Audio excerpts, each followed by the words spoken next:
আজকের মজার গল্পটি গোপাল ভাঁড়ের আমি তো আগে যাব। একদিন গোপালের কোনো কাজকর্ম না থাকায় দাওয়ার ওপর বসেছিল।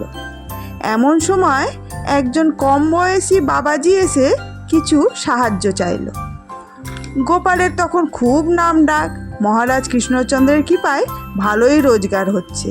তাই গোপাল সঙ্গে সঙ্গে ট্যাগ থেকে একটি টাকা বার করে বাবাজির হাতে দিল।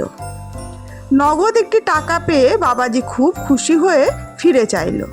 কিছুটা এগিয়েছে, এমন সময় গোপাল আবার বাবাজিকে ডাকলো। গোপালের ডাক শুনে বাবাজি আবার গোপালের কাছে এসে দাঁড়ালো।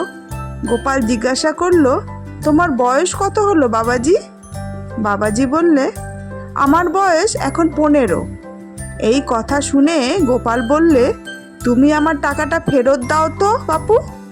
আমার বয়স 50, তোমার চেয়ে আমিই আগে ভগবানের কাছে যাব, আর আগে গিয়ে আগেই ভগবানের সেবা করতে পারবো।